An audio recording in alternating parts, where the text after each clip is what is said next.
bilang bahagi ng worldwide lingap sa mamamayan ng Iglesia ni Cristo. Isinasagwa rin ito dito sa dalawang dako sa probinsya ng Benguet. Marami sa mga kababayan natin sa lugar na ito ang nagkaroon ng bahagi sa ipinamimigay na lingap. Mga magsasaka, mga minero, at marami pang mga nangangailangan ang nakatanggap ng tulong.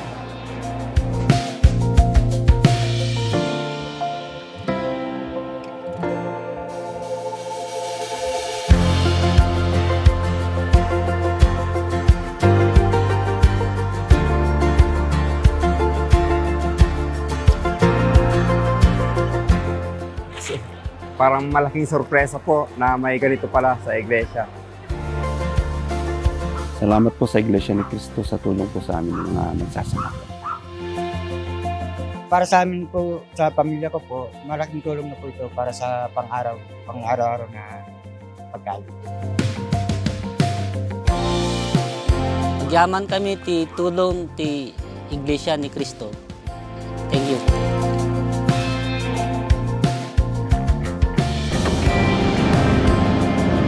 Grabe po ang dinaanan natin ng lugar. Sa katunayan po, kailangan pa nating magpalit ng sasakyan dahil yung sasakyang dala natin hindi kaya na bumiyahe dito sa lugar na ito.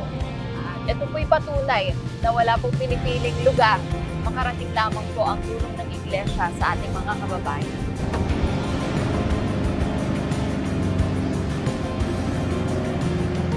Nandito na po tayo ngayon sa pangalawang lugar dito sa Itogon, Benguet, ang Barangay Luwakan kung saan ginaganap na po ang worldwide lingap sa mamamayan. Ako po yung nagpapasalamat sa worldwide lingap sa mamamayan. Lalo nga na happy birthday na rin po kay Sir Eduardo V. Manalo. Siguro po makakain din namin ito ng mga 4 na araw. Thank you po.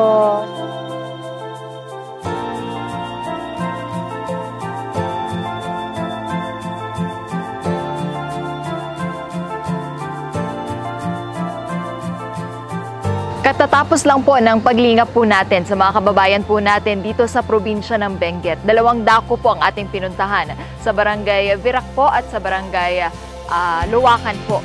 At inabot na nga po tayo ng gabi dahil para po sa atin ang pagtulong po ay walang pinipiling oras, walang pinipiling lugar, wala pong pinipiling pagkakataon.